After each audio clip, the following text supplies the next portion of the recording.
নমস্কার আমার ঈশ্বর বাঁচাবেন চ্যানেলের প্রিয়জনেরা। আমি কি থাম্বনেল করেছি, টাইটেল করেছি, আপনারা দেখেছেন। এখন আমরা মানুষরা সবসময় কিন্তু খুব একটা আয়েসে নিশ্চিন্তে থাকতে পারি না। দুশ্চিন্তা কিন্তু একটা দুশ্চিন্তা কখন জন্ম নেয়?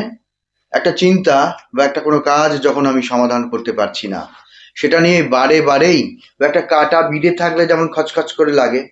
সব কাজ করছেন, সবখানে যাচ্ছেন, সবকিছুই করছেন, বারে বারেই কিন্তু মনের মধ্যে ওটা হলো না, ওটা হলো না। এই চিন্তাটা সমাধান যখন না হয়, তখন সেটা দুশ্চিন্তার আকার নেয় এবং খুব গভীর শেকড় গড়িয়ে ফেলে, ঢুকিয়ে দেয় মনের মধ্যে, যে কিছুতেই সমাধান করতে পারছি না।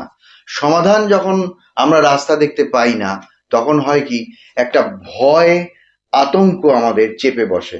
তারপরে আসে ভয় আসে। আচ্ছা, এই সমাধান তো হলো না, এটা আমি ফেস করব কি করে, এটাকে আমি ফুলফিল করব কি করে? ধরুন একটা নির্দিষ্ট সময়ের মধ্যে আপনাকে এইটা দিতে হবে, যে কোনো বস্তুই দিতে হোক, অর্থ দিতে হোক, এটা দিতেই হবে, পরিশোধ করতেই হবে। আর না হয়তো এই কাজটা আমার করতেই হবে। একটা ভুল হয়ে গেছে, সেটা কিছুতেই মেকআপ করতে পারছি না। ক্রমে ক্রমে দেখবেন এরকম একটা একটা আমাদের তো একটা কাজ নিয়ে একটা এরকম অসুবিধে নিয়ে চলে না, অনেকগুলো অসুবিধে নিয়েই আমাদেরকে চলতে হয়। তখন দেখবেন যে একটা ভয় আতঙ্ক চেপে বসে। এবং শুধু তাই নয়, আমি বারবার কোনো কাজে অকৃতকার্য হচ্ছে, আমি পরীক্ষায় বারবার ভালো রেজাল্ট করতে পারছি না। আমি একজনকে চাই খুব বেশিভাবে, সে অনেক দিন আমার সঙ্গে সম্পর্ক করে শেষ পর্যন্ত সে আমার কাছ থেকে চলে গেছে। এই যে একটা, যেটা আমার আয়ত্তের বাইরে চলে গেছে, সেটা ক্রমশ হয় কি, শরীরের উপর একটা অবসাদ আনে। সেই অবসাদ টেনে আনে মন খারাপ টেনে আনে একটা ভয়কে, ভয় টেনে আনে আতঙ্ককে। যার জন্যে বেশিরভাগ মানুষই এখন আমরা বিভিন্ন কারণে ভয়, আতঙ্ক, এই সমস্ত বিষয়ে ভুগি। আর যখন আমরা কোনো বিষয়ে সমাধান করতে পারি না, তখন কিন্তু দুশ্চিন্তা, ভয়, আতঙ্ক আমাদেরকে চেপে বসে। তা আমি বলছি, এগুলো কি করে সমাধান করা যায়? যদি কোনো মানুষের সঙ্গে কথা বলে, যার থেকে সমাধানটা তৈরি হচ্ছে, তার সঙ্গে কথা বলে কোনো সুরাহা করা যায়। যদি না হয়, এমন একটা মানুষের শরণাপন্ন হতে হবে, যার কথা ওই মানুষটা শুনবে। এইবারে দেখা যাচ্ছে যে আপনি অনিদ্রা রোগে ভুগছেন, আপনি দুশ্চিন্তায় ভুগছেন, অকারণ দুশ্চিন্তা, দুশ্চিন্তা হওয়ার কারণ নেই।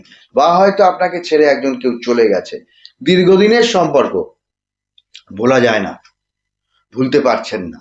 সেক্ষেত্রে কি করবেন? নিজের কোনো কিছু ক্ষতি করে ফেলবেন? নিজের কিছু জিনিসের ক্ষতি করবেন? না, নাকি সেই মানুষটার কাছে গিয়ে বারবার অনুরোধ উপরোধ করবেন? কিন্তু না, এটা কোনো সমাধান নয়। আপনাকে যখন ভয় আতঙ্ক চেপে বসে, তখনই যদি আপনি সেটাকে আর্থিং না করতে পারেন, আর্থিং মানে আপনি এমন একটা মানুষের কাছে বলুন, যার দ্বারা আপনার উপকার হবে এবং এইটার কিছুটা সমাধান হবে। যার একটু ক্ষমতা আছে, যে আপনাকে সাপোর্ট করতে পারবে। আর এর সঙ্গে একটা কাজ করতে হবে। হয়তো আপনি কোনো কারণ থেকে ক্রমেই সেই সমস্ত ঘটনা মিটে গেছে, কিন্তু আপনার একটা আতঙ্কগ্রস্ত ভাব হয়ে গেছে, ফোবিয়ায় ভুগছেন। সে সব ক্ষেত্রেই আপনার ফোবিয়াটা চলছে। যদি এরকম হয়, তাহলে আপনি একটা কাজ করবেন, আপনি আর্থিং করুন। হয় কোনো মানুষকে বলুন, একদম নির্দ্বিধায় বলুন তাকে, যে আমি বিভিন্ন কাজের চাপে, বিভিন্ন সমস্যার চাপে আমার ভয় আতঙ্ক চেপে ধরে, আমার ঘুম আসে না, মাঝরাতে ঘুম ভেঙে গেলে খালি ওইসব চিন্তাগুলোই আমার মাথার মধ্যে আসে। সেই জন্যে একটা মানুষকে আর্থিং করুন, বা এমন একটা মানুষের শরণাপন্ন হন, যিনি আপনাকে সাপোর্ট করতে পারবেন। কারণ আমাদের যখন সমস্যা খুব গভীরভাবে চেপে আসে, কোনো মানুষ একটা, এরকম অনেকেই আছেন, চাপে পড়ে পড়ে তিনি আতঙ্কগ্রস্ত হয়ে গেছেন। এতগুলো ওষুধ না খেলে তার চলে না, অতগুলো এই না করলে তার চলে না। আবার দেখুন, সেই মানুষটাই যখন অনেক মানুষের মাঝে আসেন, তখন তিনি হাসছেন, গল্প করছেন, তখন আর ভয় টয় বলে কিছু নেই, সেই আতঙ্ক কিছু নেই। অর্থাৎ তাহলে বোঝা গেল যে আমাদের এই আতঙ্কটা কোত্থেকে আসছে? পরিবেশ পরিস্থিতিতে চাপের মধ্যে আসছে, যখনই আমাদের একটা কোনো ক্রাইসিস হয় এবং সেটা সমাধান করার মতো, মেকআপ করার মতো মন যখন পায় না কোনো উপায়, তখনই কিন্তু মন তখন কাকে সাপোর্ট করবে? মন তখন নিজেই আতঙ্কগ্রস্ত হয়ে যায়। আপনার মন যখন আতঙ্কগ্রস্ত হবে তখন সেটা ছড়িয়ে পড়বে ক্রমে আপনার দেহের মধ্যে। দেহ তখন অবশ লাগবে, দেহ তখন কাঁপতে থাকবে, মন এফেক্ট করছে দেহকে, এবং দেহ যদি তার নিজের ছন্দ অনুযায়ী না চলতে পারে, প্রথমেই আপনার হার্টবিট বেড়ে যাবে, রক্তচাপ বেড়ে যাবে, আর যদি অন্যান্য রোগ ব্যাধির টেন্ডেন্সি থাকে তাহলে সেগুলোও বেড়ে যাবে। তাহলে কি করতে হবে? যদি তোর ডাক শুনে কেউ না আসে তবে একলা চলো রে। আর আরেকজন মহাপুরুষ বলে গেছিলেন একটা কথা, যে তুমি মনে করো না তোমার খুব অল্প বল। আমি বলছি যে কোনো মানুষ যেন মনে না করেন যে তিনি খুবই অল্প ক্ষমতা সম্পন্ন, তার দ্বারা কি হতে পারে।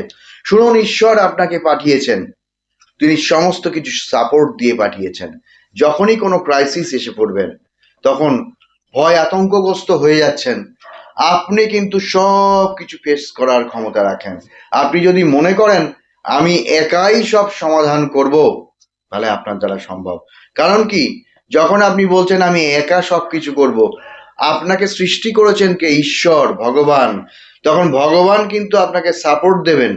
আপনি বয়স হয়ে গেছে 72, একটা লাঠি নিয়ে চলছেন, শরীরও কাঁপছে, আজকাল পারি না, তারপরে আস্তে আস্তে কথা কাঁপছে, ওঠো, জাগো, মানুষ হও। হ্যাঁ, একদম সেই কথা। আপনি করুন, সেই জোরটা আনুন। আপনি নিজেকে ভাবুন, আই ক্যান ডু এভরিথিং, আমার মধ্যে সেই জোর আছে। কেন? আমার হৃদয়ে ঈশ্বর বসে আছেন। আমার বয়স হচ্ছে, তাতে কি হয়েছে? আমি লাঠি কেন নেবো? লাঠি ছেড়ে দেবো, আমি দেয়াল ধরে হাঁটবো। তারপরে দেখবো যে যখন ঈশ্বরকে খুব করে জাগিয়ে তুলতে পারছি, সব কিছুতে আমার ঈশ্বর আছেন, তিনি দেখবেন।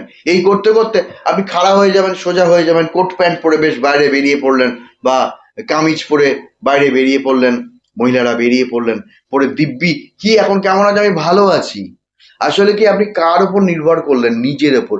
আপনি নিজেকে, নিজের আপনার কোনো অস্তিত্ব নেই। আপনার অস্তিত্ব নিজে যেটা বলছেন সেটা হচ্ছে ঈশ্বর। ঈশ্বর আপনাকে গড়েছেন, আপনার হৃদয়ে ঈশ্বর বাস করছেন।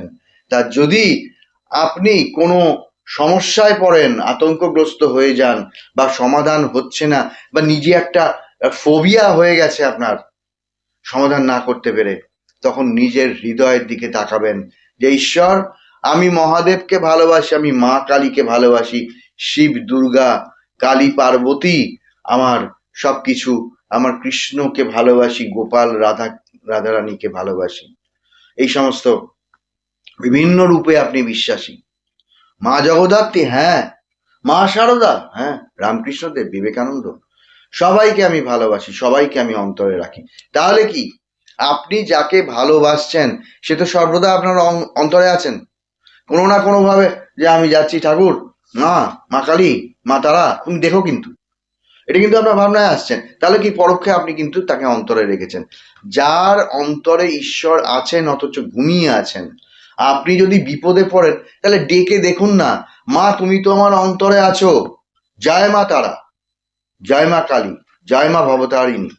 হুম, যে কালীঘাটের মাকে বলুন, জয় মা কালী, তুমি তো আছো, জয় মহাদেব, জয় হনুমানজি, জয় রামচন্দ্র, জয় শ্রীকৃষ্ণ, তুমি তো আছো, তুমি আমার অন্তরে জেগে ওঠো। আমার এই হৃদয়, তুমি তো হৃদয়, তো ভক্তের হৃদয়ে ভগবানের বাস, সব হৃদয়েই আছে। ভক্ত তাকে জাগিয়ে তোলে, কারণ হচ্ছে ভক্ত যে ঈশ্বরকে মানে, আর সেই জন্য তার হৃদয়ে তিনি জেগে ওঠেন। কেউ কিছু করতে পারবে না আপনাকে। যদি কেউ আপনার, ধরুন কোনো কিছুর জন্য আপনাকে হুমকি দিয়ে গেল, দেখে নেবো, এই করবো, কিচ্ছু করতে পারবে না। আপনি নিশ্চিন্ত মনে ঘুমোতে পারবেন যে আমার হৃদয়ে আমার বজরংবলী আছে, আমার রামচন্দ্র আছে, আমার কৃষ্ণ আছেন, মা কালী আছেন, মহাদেব শিব আছেন। বম ভোলে, কিচ্ছু কিচ্ছু করতে পারবে না কেউ। কারণ কি, ভক্তকে কোনো বিপদ টাচ করে না, তার আগেই ভগবান আটকে দেন। সেই জন্য তো শ্রীকৃষ্ণ অর্জুনের রথের সারথি হয়েছিলেন। অস্ত্র ধরবো না, আমি তোমার সঙ্গে আছি, শুধু বুদ্ধি, শুধু বুদ্ধি দেন, দান আর কর্তব্য, কি করা উচিত, কোনটা ন্যায় কোনটা অন্যায়, এটা কিন্তু ঈশ্বর আমাদের হৃদয়ে বসে সর্বদা বলেন। আপনি যখন কোনো কাজ করতে যাবেন, মনে হবে এটা কি করব, আপনি ঠিক বুঝতে পারবেন আমি যেটা করতে যাচ্ছি এটা কিন্তু সঠিক নয়, করবেন না ওই কাজ, আপনাকে দিয়ে কেউ করাতে পারবে না। তাহলে হবে কি, আপনি দেখবেন কখন যে ঈশ্বরের চোরাবালিতে ডুবে গেছেন, মা কালীর চোরাবালিতে ডুবে গেছেন, আপনি নিজে বুঝতে পারছেন না। কারণ ন্যায় অন্যায় বোধ জেগে গেছে, মনে সাহস জেগে গেছে।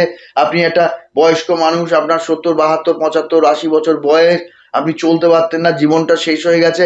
কিন্তু শুধু আমার এই কথাগুলো ভালো করে অনুধাবন করুন, বিছানায় বসে বসে শুয়ে শুয়ে করে, আপনি সে মহিলাই হন আর পুরুষই হন, আর 80 বছরই বয়স হোক আর 90 বছরই বয়স হোক, বয়সটা কোনো ব্যাপার না, ওটা দেহের বয়স। আপনার মন কিন্তু সেই তরতাজাই আছে, ইয়ং বয়সের মতো। এবং আপনার ওই ইলেকট্রিকের সুইচটা দেয়া হয়নি বলে আলোটা জ্বলেনি। আপনি এই সুইচ দিলেন অন্তরে, ঈশ্বরকে জাগিয়ে তুললেন, এবার দেখবেন আপনার গোটা দেহের চেহারাই বদলে যাবে। রোগ কোথায় পালিয়ে যাবে, হাঁটুর ব্যথা, এ ব্যথা, কোমরে ব্যথা, মাথা ধরা, সুগার, প্রেশার, কোলেস্টেরল, আরো অনেক কিছু, হার্টের ধুকপুকানি, সব চলে যাবে, সব কমে যাবে, আপনি সব কিছু করতে পারবেন। সেই জন্যে আতঙ্কগ্রস্ত হয়ে, ভীত হয়ে ঘরের কোণে পড়ে থাকা, সেটা কোনো মানুষের কাজ না। অন্তরে তিনি আছেন, ঘষে ঘষে ঘষে ঘষে পালিশ করলে যেমন নোংরা উঠে যায়, ঠিক সেই রকম ভাবে পরিষ্কার ঝকঝকে হয়ে যাবে মনটা। সেই ঝকঝকে মনের ওপর আপনার মা কালীর প্রতিচ্ছবি প্রতিফলিত হবে, শিবের, মহাদেব শিবের ছবি প্রতিফলিত হবে, আপনার হৃদয় আলো করে থাকবে। সেই জন্যে কোনো পরিবেশ পরিস্থিতির দ্বারা যদি কেউ আঘাত পেয়েই হোক, প্রেমে ব্যর্থতা থেকেই হোক, দাম্পত্য কলহ থেকেই হোক, বা সাংসারিক বিশ্ব সংসার অর্থাৎ অফিস আদালত, ব্যবসা, বহির্জগৎ, মানুষজনের সঙ্গে শত্রুতা, এ যাই হোক না কেন, তখন দেখবেন এই সমস্ত কিছু জল হয়ে যাবে, মিটে যাবে।